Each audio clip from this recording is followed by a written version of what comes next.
Oh, yes, that music means but one thing. It is time, my friends. Good afternoon and welcome one and all to Build. How you doing today? You guys doing all right? You feeling okay? Did you have a good day? Did you? Okay. Did you have a good day, sir?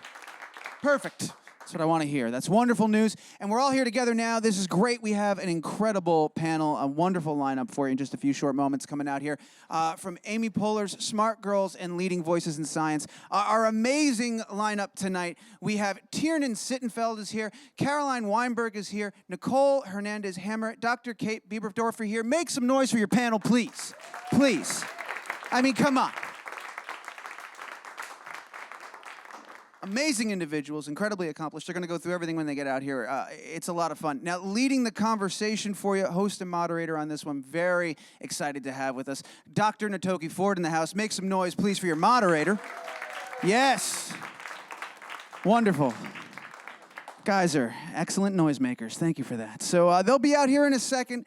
If you've never been to Build before, welcome. This is a great one for you to kick things off. They'll have a seat in all these wonderful chairs up here and engage in a lively and spirited conversation. That much is obvious. What you may not have known is that after they do that for a little bit, we do audience Q&A. You guys get to ask questions. That's my personal favorite part. So think of some great ones. Don't freak out. You've got plenty of time to think of a question. And when you do, we'll ask for them. You raise your hand. We'll get you a microphone. Usual Q&A stuff. And those tuning in live all over the world right now, wherever you are, you can ask a question too. And this is a heck of an opportunity, so I highly suggest you take us up on this one. Think of a question and tweet it on over, okay? At Build Series NYC, whatever it may be. And if it's a great one, we'll pick it out of the bunch, we'll read it live, and you'll get to be a part of all this magic right here. So speaking of magic, I want to wave the wand and get this thing on the rails. But before we go any further, our guests, man, they're queued up behind that curtain. They can hear every single noise in this room. So I'm going to ask you one more time. You excited for our panelists? Let them know. Come on, let's do it upright. Yes! That's how it's done. Keep it going, ladies and gentlemen, and please welcome your host and moderator, Dr. Natoki Ford, and tonight's guests, Tiernan Sittenfeld, Caroline Weinberg, Nicole Hernandez-Hammer, and Dr. Kate.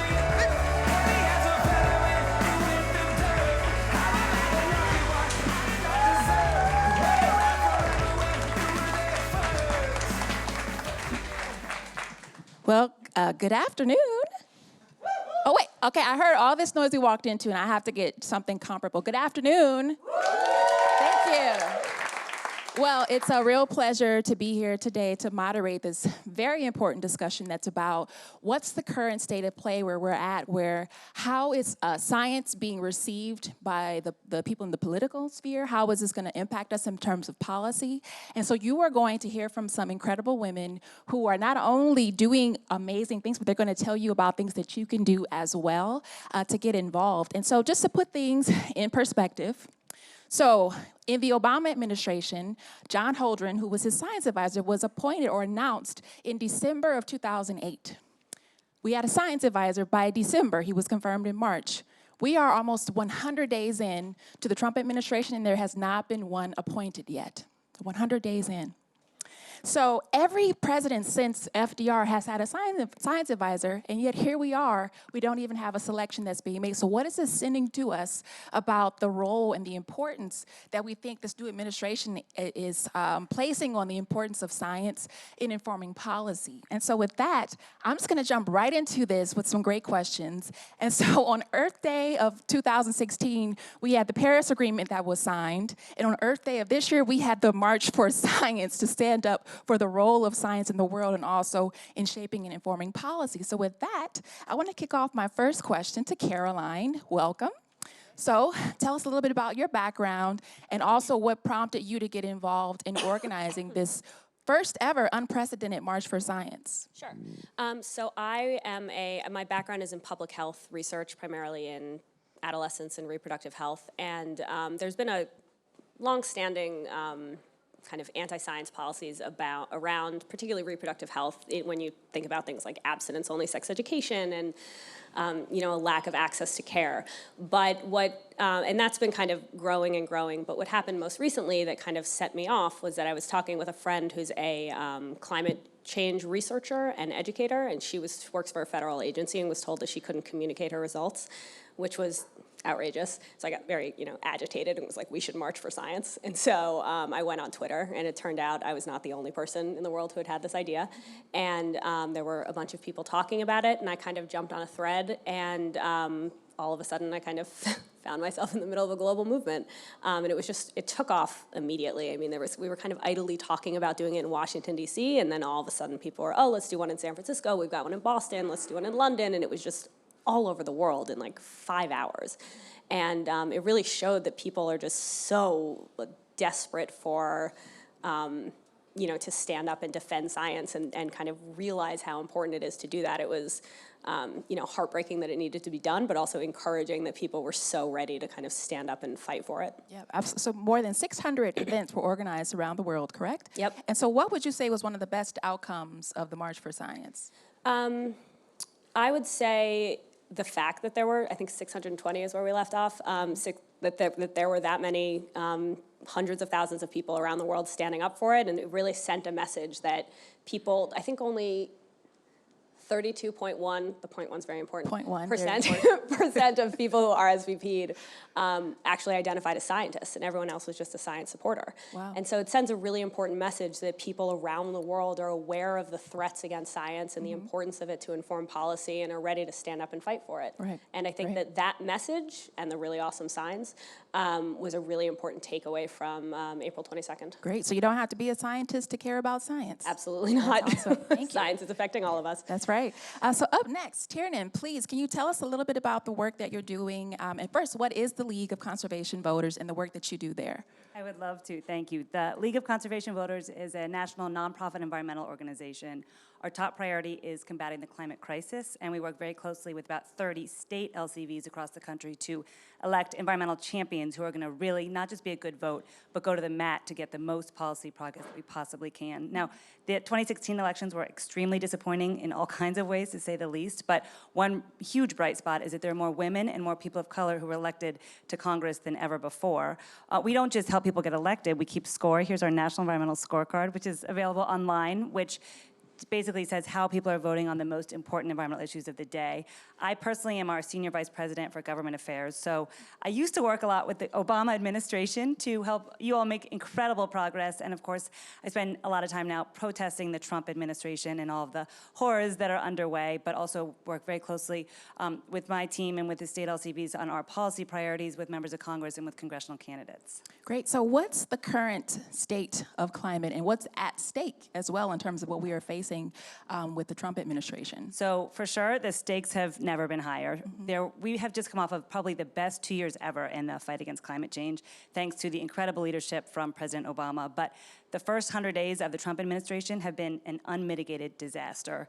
And it is just everything that we have been working on, all this progress could not be more threatened. So we have, first of all, seen him nominate and put in place the most anti-environmental cabinet we've ever seen, of course, led by EPA Administrator Scott Pruitt, who literally sued the EPA, the agency he now runs, 14 times on behalf of polluters. They have gotten to work very quickly going after the Clean Power Plan, the single largest thing we've ever done to cut carbon pollution from coal-burning power plants, the Clean Water Rule that protects drinking water for 1 in 3 Americans, the clean car standards that are just common sense, save consumers money at the gas pump while protecting the environment. The budget is an absolute atrocity. We have seen a proposal of a 31% cut to EPA's budget, even eliminating the Environmental Justice Program, a $1.5 billion proposed cut to the Department of Interior, and then the president has the audacity to pull the stunt of giving his first quarter salary to the Park Service. The American people know better than that. So we've also seen him approve dirty and dangerous infrastructure projects like the Keystone XL tar sands pipeline and the Dakota Access Pipeline. So we are going to fight tooth and nail against all of these things just 100 days in. Normally, we wait until the end of a president's first year to give him a letter grade. It's very clear. Donald Trump deserves an F. If there was like a grade that was worse than an F, he would deserve that. So he's the most anti-environmental, anti-public health president we've ever had. Wow. Yeah. I don't know if we should clap for that. Well, we're not clapping for that, but for you, actually. So thank you for that. So let's keep the conversation moving. Thank you so much for that very informative response. So I want to keep moving down to Nicole. So Nicole, can you tell us about the work also in this sphere of focusing on climate change, the work that you do? First, what is the Union of Concerned Scientists and the work that you're doing there? Well, UCS is a nonprofit environmental organization like LCV is, and we focus on a range of threats, from protecting the world against the threat of nuclear war to looking at innovative ways to address the impacts of climate change. And what I do at UCS is work on sea level rise and climate change issues, and I focus on the impact of sea level rise on communities of color. We know that communities of color not only are disproportional to the impacts of pollution in general, but we're also vulnerable to the impacts of sea level rise. So there's already flooding happening in neighborhoods in Miami, in New York, like in Jamaica Bay, in Louisiana, and in Texas. So we work in those communities to drive resident-led adaptation projects. And so, sort of two quick questions that could be grouped together. Why is there urgency for action now, and what specifically makes communities of color disproportionately impacted or susceptible to the impacts of sea level rise in particular? So I think for a long time, people thought of climate change as something that was going to happen in the future, that we had time to completely stop climate change. That's no longer the case. We're living in a time that scientists are calling the Anthropocene, the time where humans are now affecting the climate and we're seeing those impacts. So we are seeing flooding during sunny days in low-lying places around the country. We're seeing record heat. Earth's surface temperature heat set year after year after year.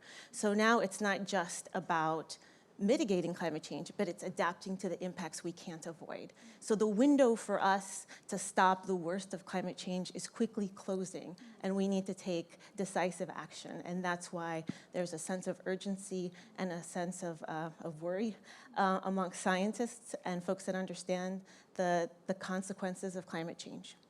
Great. And then you mentioned communities of color. Yes. And we are disproportionately vulnerable because in the US, we have a legacy of extreme inequality when it comes to getting access to housing, education, and employment. And when we look at what makes a community vulnerable to the impacts of climate change, those are three of the biggest indicators. So we're already at a disadvantage when it comes to getting access to the information about climate change, not just in general, but in the way that it's going to impact our communities. And when we are feeling those impacts, we don't have equal access to the resources we need in order to be able to adapt. Wow. Yeah. Thank you so much for that. So I'm going to keep the conversation moving. So Kate, Dr. B also, can you tell us about your work? So we're shifting gears a bit from these conversations around climate and things that people are doing to address and inform communities. And now we're going to shift a little bit to talk about the education sphere and sort of the next generation of people who are being trained as scientists. So can you tell us about your work in the education space, but also in outreach about science and education and careers in science? Absolutely. Well, first of all, thank you to the Build Space for having us. I'm so proud and happy to be here. So I have a background in inorganic chemistry. I have a PhD in inorganic chemistry. I'm a professor of chemistry at the University of Texas, Hook'em Horns. And so what I do is I go out there and I teach general chemistry, both for majors and non-majors, and I try to get the babies, so like the freshmen in college, I try to get them excited about chemistry and just show them why science is amazing and all the real-world applications that we could possibly have for that. But my favorite part of my job is that I have an outreach program called Fun with Chemistry, and what I do is I go out to local Austin schools and I blow stuff up and I try to show kids that science is fun and entertaining, and you don't have to be a dork to like science. You can just be a normal girl who likes to blow stuff up, which is me. Yeah, woo, we can cheer for that, absolutely. Yeah. And it's one of my favorite things in the entire world, and I see the students respond to it. So I go out there, and my favorite thing to do is throw hot water into liquid nitrogen, and I create this huge thundercloud, and you watch these kids freak out over nitrogen, right? I mean, we don't ever see that, so it's a way to just get them excited and engaged, and then you sneak in the chemistry, and be like, oh, hey, guess what you just saw? Vaporization. Like, ooh, how exciting. So that's my entire mission, is I'm just getting rid of this terrible image of a scientist, that it's nerdy or weird or awful. It's awesome. We are awesome people. I'm biased. Yes, and I share your bias. So I'm a biomedical scientist by training, so I definitely share your sentiments. And actually, one of my first jobs at the White House was staffing a committee, so PCAS, the President's Council of Advisors on Science and Technology, and they produced a report that talked about the importance of the first 2 years of college in impacting whether we retain students in the STEM fields or STEM majors, so science, tech, engineering, and math. And so can you talk about why, what's happening in the higher education sphere that's focusing on getting our younger students or first-year students access to research and these types of experiences? Absolutely, yeah. So something we started at the University of Texas is the Freshman Research Initiative, or the FRI program. And so it started back in 2005, and we had something like 30 students, something minimal. And now we're up to 900 students per year. And basically what it is we take freshmen, so the kids who don't know how to do their laundry, I just want to put that out there. We take these students and we put them in a lab with smart, talented professors, and we foster the learning experience, and we show them that they can actually do research. And so in the very beginning, they're 18 years old, it's the very first day of college, they have no idea what they're doing, and at the end of the year, 9 months later, they come up to me and they're wanting to talk to me about catalysis and how to make a carbon-carbon bond, and I'm like, how do you know these words? I didn't even teach those to you. So it's incredible, but the best part of it is that when you force these students or encourage these students to do don't research, force students to do encourage, anything. I should say, sorry. But when you encourage them to get in the lab and actually experience this, they're first of all more likely to graduate within 4 years, which is huge because the student debt issue is a big thing. That's a different panel. We'll talk about that. But it encourages them to get out in 4 years, and it encourages them to major in STEM. And so instead of getting frustrated in their chemistry course, they found that there's a TA that will help them, and there's peers that will help them. And it's this wonderful pipeline that we've created, and now other schools are doing it too. So thank you to everybody out there who's actually starting this program. It's amazing. Yeah, and I think that's a great point you bring up, because it's important to give students these experiences early, because it's like asking a person who's training to become a baseball player to spend 2 years reading and studying about baseball before they actually go and get to play the sport, right? So I think this is exactly the right movement where we're seeing getting students more hands-on experiences. So time is quickly winding down. So I want to come back to Caroline as we wrap up the second half of this panel. So what's next for you? What's next beyond the march, and also for you personally? What was, if you'd asked me 4 months ago what was next for me personally, would probably be different than what it is today. But what we're hoping to do, kind of continuing with the march going forward, is actually tied in a little bit to what you're talking about, which is that there's a lot of misconceptions about science, and there's a lot of barriers between scientists and kind of their communities. There's not a lot of dialogue. Science is mostly talked about like with other scientists and in kind of conferences and in journal articles. And so we really want to break down those barriers and get scientists into schools and have them talk with students and engage them in science and motivate them to be involved. And then through that, tie connections to policy. So, talk with them about why research is important. There's this sense that all scientists are like in labs kind of dealing with pipettes. And in reality, there's a lot of other stuff that science does. And we need to kind of make that clear, and also make clear that kind of the seemingly boring things like working with, like little cells or whatever is what leads to the big discoveries that all of us think are so awesome. And that science is part of everything. And so I think breaking down those barriers and doing it is something that I'm personally really excited about. And so what I want to do going forward is work with the March and all of these supporters and the partners involved in kind of pushing that forward and breaking down those barriers. Well, that's fantastic. And actually, one of the things I'll add to that, why this is so important, is because 80% of the fastest growing jobs require math or science skills.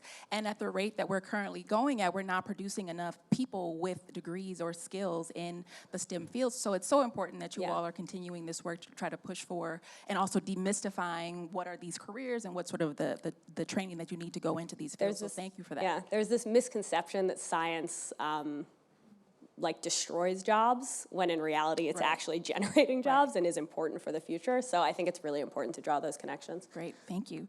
And Tiernan, up to you next. So how can we continue to make progress and sort of resist what's happening in terms of trying to undo what's been done and the progress we've made under the Obama administration? These are definitely dark days at the federal level, but there is good news. There's so much progress happening already at the state and local level. 28 states and the District of Columbia, where I live, have renewable energy standards that are going to significantly reduce greenhouse gas emissions. We have actually, since the election, since Donald Trump got elected to be the president, 4 states with Republican governors have either passed or strengthened renewable energy standards. We're seeing now, I believe it's up to 25 cities that have committed to go to 100% clean energy. And that is actually not just happening in lefty, blue parts of the country, even in small cities in Texas. They are recognizing that this is win-win-win. It's good for the planet, it's good for consumers, it creates good jobs. So there's so much opportunity, but now that we have this real vacuum, now that we're no longer leading at the federal level, this state and local progress is so important. Great, and quickly, so you have a march that you are organizing and a part of coming up soon. So you can talk a little bit about that? Absolutely. We were very excited to participate in the Science March. which Everyone was go to a the People's Climate huge March. success. We're thrilled about the People's Climate March, which is this coming Saturday. For people who want to get more information, you can text Smart Girls March at 877-877. We'll get you more information. But this march is so, so important. It is vitally important that we all raise our voices and be heard. This is also a first step. When people go home, they should be letting their members of Congress know that they marched. They should be demanding that their members of Congress stand up to Donald Trump, that they act on climate. They should tell their friends, their family, their social media networks, and they should keep calling. They should keep attending town hall meetings. They should come to DC and lobby their members there if that works. Also, very, very important, cannot stress this enough, people have to vote. If you live in New Jersey or Virginia, there are gubernatorial elections, statewide elections this fall, 2017, but in 2018, we have to get out there. We have to vote for climate champions. Of course, in 2020, we have to get rid of Donald Trump. We must ensure he's a one-term president. And then finally, I would say on that point, for people who are thinking about running for office, please do it, especially if you're a woman or a person of color. We have to make sure that Congress looks more like the rest of the country. Thank you so much for that.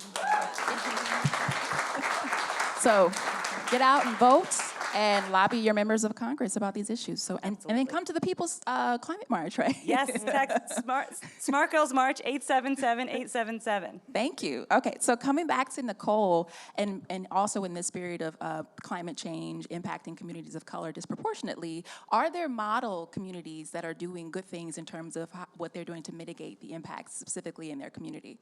Yes, and UCS is really lucky to be part of the work that's happening in certain communities. So in Miami-Dade County, there's an area called Shorecrest. And a couple years ago, they were flooding and not getting any help. And now the county, the city, and local residents are moving adaptation initiatives. And there are architecture groups that are coming in from around the country to design what adaptation is going to look like in a low-income community. So we're really excited about that. Then we have partner organizations like Gulf South Rising and the work of Elizabeth Jean-Pierre here in New York that we support and are kind of leading the way when it comes to environmental justice.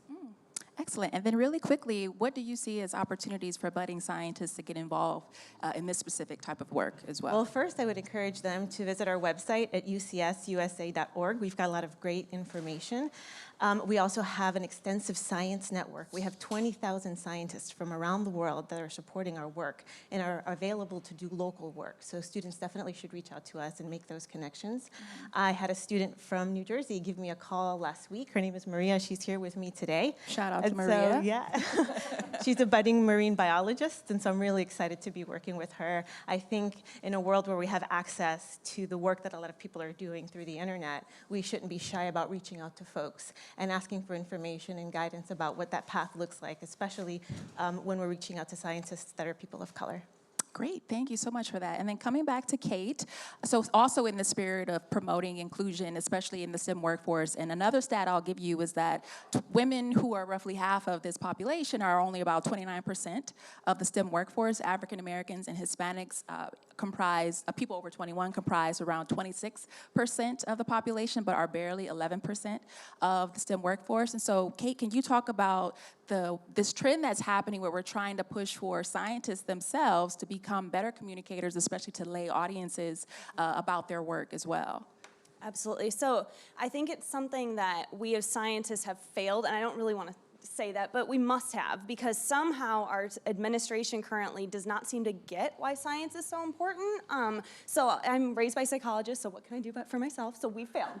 And so we need to figure out how we can translate this material. And so that's what I do in my classroom every day. I can't tell every student that an electron goes from here to here. They don't get that, but they understand they can walk upstairs or they can fall downstairs. That they understand. So what we need to do as a community is come up with analogies and talk to our friends who don't want to talk about science, but do it in a sneaky way. Be like, hey, you want to get a beer? So climate change, let me tell you about this. And that's what I do all the time. And so we just need to get out there and have conversations. And you don't have to do it from a preachy place or anything. Just talk about how much you love it. And seriously, how cool is chemistry? You can't get better than that. Sorry, I'm very biased. But if you talk about it, they'll understand that and they'll feel your passion and they respond to it. And so we just need to do a better job of communicating these things and translating why it's so bad, like why climate change is an issue issue, and don't let anybody say it's not a thing. Don't accept that statement. So it's demystifying these fields, but also making it cool and having people like you who are so passionate about their work, let people see and meet people like you. So I think that's very important. So in the final few minutes before we open it up to audience Q&A, this is something I would like to pose to our esteemed panel. What would be a tweet length takeaway that you would like, tweet length, emphasis on that, tweet length takeaway that you want to leave our audience with from today? So Caroline, let's come to you first. I guess make your voices heard, bring your friends, and fight for the future. Make your voices heard, bring your friends, and 140 fight for the characters? future. I like it. I like it. That's great. Hashtag March for Science if that fits. That's great. Thank you. Tiernan. Smart Girls March, hashtag Act on Climate, hashtag resist, and also you can follow LCV at LC Voters, and you can follow me at T_Sittenfeld, and really want to use the rest of my tweet length to just say thank you to you for moderating. Thank you to, this is really an honor to be on this panel. Thank you to the Build series and to Smart Girls and Amy Poehler. Thank you. Thank you. And actually, Caroline, do you have a Twitter handle or social media where people can find you? I thought you were going to say, why didn't you say thank you? No. It was Your mother raised you better than that. seriously sorry, Mom. And my grandmother, God, she'd be so angry. It's at CKW583. Okay, great. Thank you. Yeah. So, Nicole, your tweet and also where people can find you and your organization on social media. I think I would say your voice matters more than you know, hashtag women of color. The seas are rising, but so are we. Hashtag Smart Girls March. Yeah. Hashtag USA, UCS USA. And then my Twitter handle, I guess is what it's called, Yeah. is NHH_climate. Awesome. Thank you. Kate. Oh, I'm ready for this. Okay. So my organization's called Fun with Chemistry. So if you want to follow us, funwithchem.com. I'm at funwithchem. And my tweet would be, what starts here changes the world. That's our slogan at UT, and I completely believe it. It's one person. It's the power of one. So just do something and make it big and huge and grand. Awesome. Hashtag hook 'em. Well, you ladies really rocked out on that tweet link takeaway, so thank you so much for that. So with that, I think we are ready to take some questions from the audience. Hi, everyone. I love your enthusiasm. Thank you so much for being here. I was wondering if you could talk about your experiences as a woman in STEM. I can.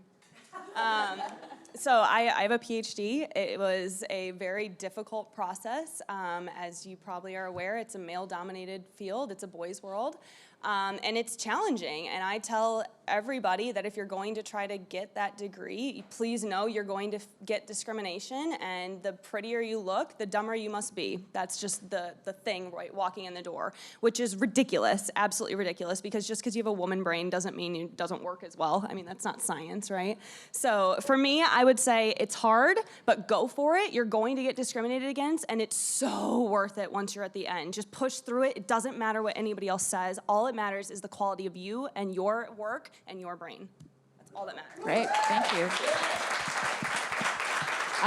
And actually, we'll take moderator privilege. And the one thing I will chime in and add to this, and so I'm a biomedical scientist with a PhD that I got from Harvard, and I didn't know what's known as the imposter syndrome until I got to Harvard, and I felt like maybe they made a mistake, I'm not smart enough, et cetera. And so the thing that I want to tell people, where's the camera? Those of you watching at home and those of you here, is that if something is hard at first, it doesn't mean that you don't belong or that it's not for you. Anything that's worth achieving or doing, you're going to have to work at. And so don't let these cues, and if there's a stereotype that says, oh, girls aren't good at science, or if you're a girly girl, then you're probably not serious. Like, don't buy into that, and don't let difficulty make you opt out because you think it's a sign that you don't belong. So that's it. Okay. Any other questions? Thank you for that great question. Any more? Hi, Here we thanks are. so much for being here. Kind of going off that, I mean, when I was growing up, I don't think there was a push really for girls to be interested in science. I don't think we were given the confidence really to pursue that as much as the boys were. And I'm kind of wondering, like, how did you guys really find such a spark and passion for science for younger girls watching? I would say that that wasn't in your head. That is actually the case. Like science shows that we're not doing enough to get women involved in STEM. And for me, it was my parents. I kind of lucked out on that front, that they always kind of pushed me towards science because they could see that I kind of was interested in it and just nudged me along. But also I think it's about having great teachers and being exposed to people who really promote that. And that's one of the reasons that it's so important to not let scientists just kind of stay with other scientists, but to make them get into communities and have those conversations so that kids see that scientists are all kinds of people and that it is something that we should all engage in and really, make an effort to kind of drag STEM into the inclusive community that it needs to be. Anyone else? Going once, going twice? Well, I would just say, if it's something you really want to do, whether it's anything in STEAM, you have to follow your own passion and drive. I mean, there were a lot of times I was told I couldn't do science because I was a woman or because I'm a person of color. But in the end, you kind of just have to, brush it off and keep going. And so it helps to be a little bit hard-headed and stubborn, because sometimes that's what you're going to need to have in order to kind of push through when people are kind of telling you to back down.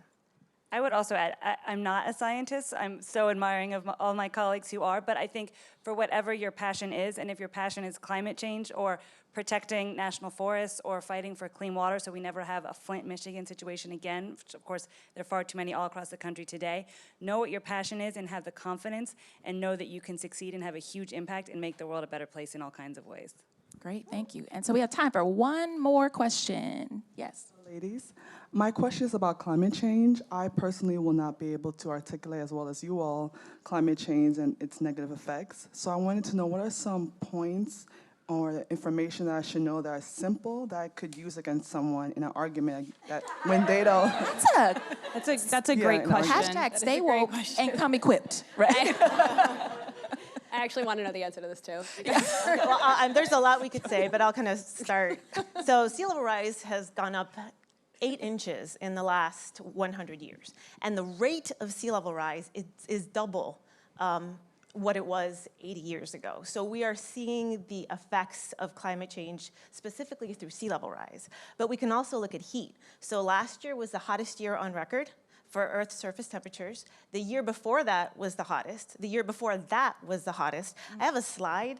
I give presentations all around the country, and I talk about temperature. And so every time I go to give that presentation, I go and check my slides to make sure I have like the latest information.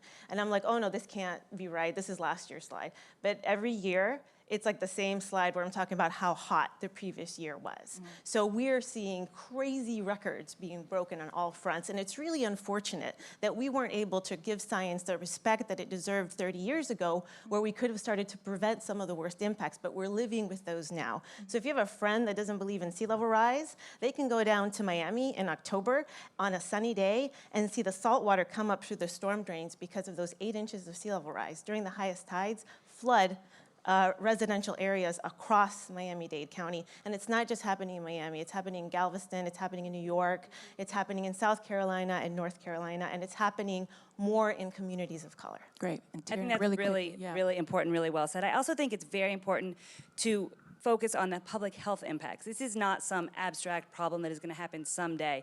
The Clean Power Plan, when it's fully implemented, would prevent 90,000 asthma attacks each year. Talk to the families of people whose children are having to go to the hospital. Talk to the people who are experiencing premature death in their family. There are real devastating consequences to climate change happening right now all across the globe. Can I add one tiny thing, 4 seconds? Look at your city, specifically where you live, and find your stats, because it's a lot easier to communicate with someone and be like, here in New York City, these are my 7 things you can say, because that's what I do in Austin, personally. Wonderful. So on that note, I want to thank our amazing ladies here, our awesome panelists. I want to also thank the Build series for hosting this very important discussion. Also, Amy Poehler's Smart Girls, and shout out to Maggie Chifo, wherever you are in this room. Thank you. And thank you to this awesome audience for being so great here today.